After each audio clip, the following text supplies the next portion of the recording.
আসসালামু আলাইকুম এভরিওয়ান, তোমাদের মাঝখানে আবার নিয়ে আসলাম অপূর্ণতা গল্পের দ্বিতীয় পাঠ, মনের অজানা অনুভূতি।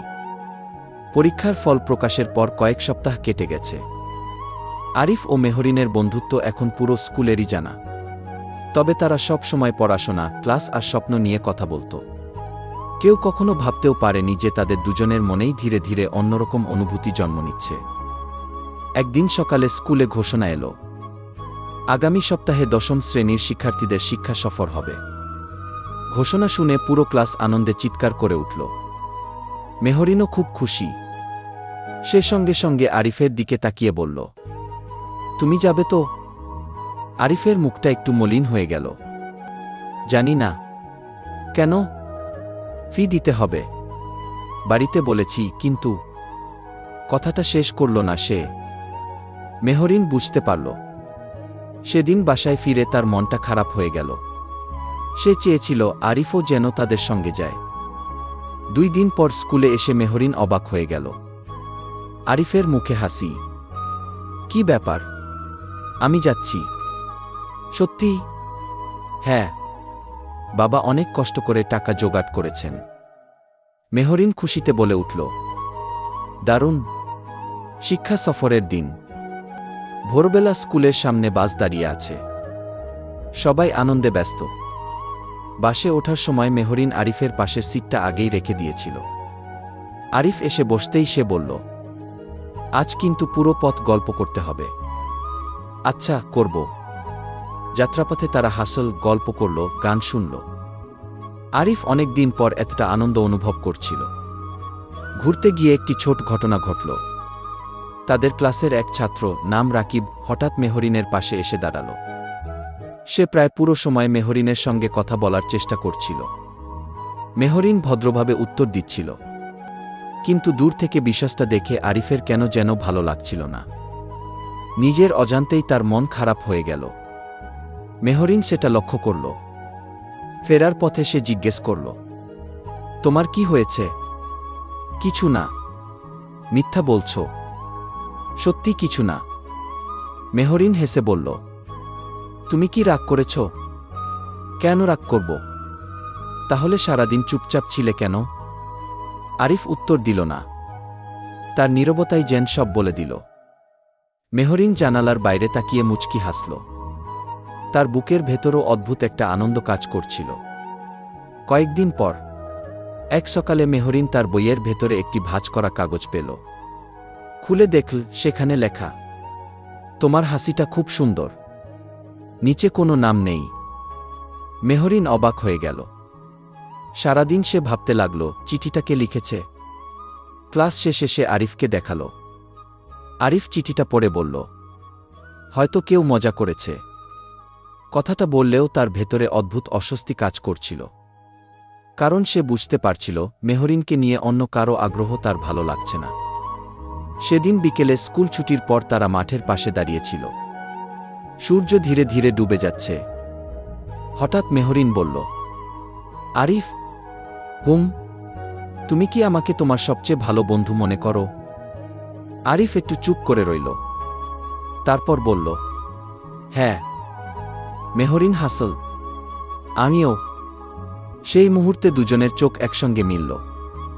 কয়েক সেকেন্ডের জন্য চারপাশ যেন থেমে গেল।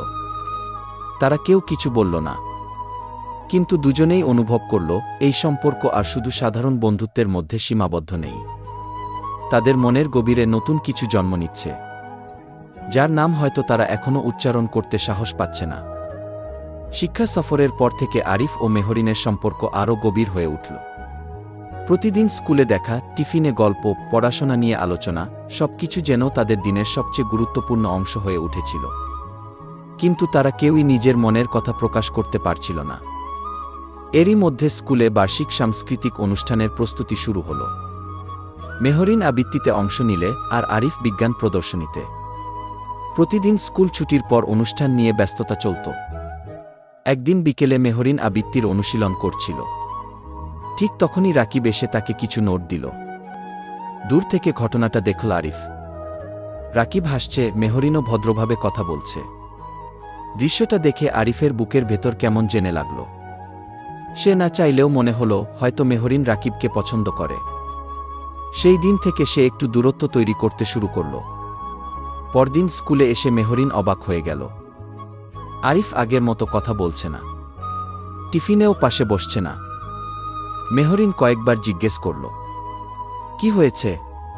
কিছু না। তুমি আমার উপর রাগ করেছ? না। কিন্তু তার মুখের অভিমান লুকানো যাচ্ছিল না। সাংস্কৃতিক অনুষ্ঠানের দিন, স্কুলে উৎসবের পরিবেশ, সবাই নতুন পোশাকে এসেছে। মেহরিনকে আজ অন্য দিনের চেয়ে আরও সুন্দর লাগছিল। মঞ্চে আবৃত্তি শেষ করে যখন সে নিচে নামল, তখন অনেকেই তার প্রশংসা করল। আরিফও দূর থেকে দেখছিল। তার মনে হচ্ছিল আজই হয়তো মনের কথাটা বলে দেওয়া উচিত, কারণ সে আর নিজের অনুভূতিগুলো লুকিয়ে রাখতে পারছে না। অনুষ্ঠান শেষ হওয়ার পর বিকেলে স্কুলের মাঠ প্রায় ফাঁকা হয়ে গেল। মেহরিন একটি গাছের নিচে দাঁড়িয়েছিল। আরিফ ধীরে ধীরে তার দিকে এগিয়ে গেল। তার বুক জোরে ধড়ফড় করছে, হাত কাঁপছে। মেহরিন, কি? হ্যাঁ, আমি তোমাকে একটা কথা বলতে চাই। মেহরিন তার দিকে তাকালো। বলো। আরিফ কিছুক্ষণ চুপ করে রইল। কথাগুলো গলায় এসে আটকে যাচ্ছে। ঠিক তখনই পেছন থেকে একজন ডাকল, মেহরিন। রাকিব। সে দৌড়ে এসে বলল, তোমার বইটা ক্লাসে রেখে গেছ গি। মুহূর্তটা ভেঙে গেল। আরিফ আর কিছু বলতে পারল না। সে শুধু বলল, থাক, পরে বলবো গু। তারপর দ্রুত চলে গেল। পরদিন সকালে সেই রহস্যময় চিঠির রহস্য উন্মোচিত হল। চিঠিটা লিখেছিল রাকিব। সে নিজেই বন্ধুদের সামনে বিশ্বাসটা বলে ফেলেছিল। মেহরিন স্পষ্টভাবে জানিয়ে দিল, আমি তোমাকে বন্ধু হিসেবে সম্মান করি, এর বেশি কিছু না গি। রাকিব আর কিছু বলল না।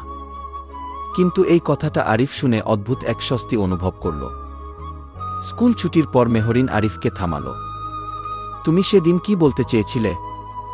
আরিফ কিছুক্ষণ চুপ করে রইল। তারপর বলল, একদিন বলবো।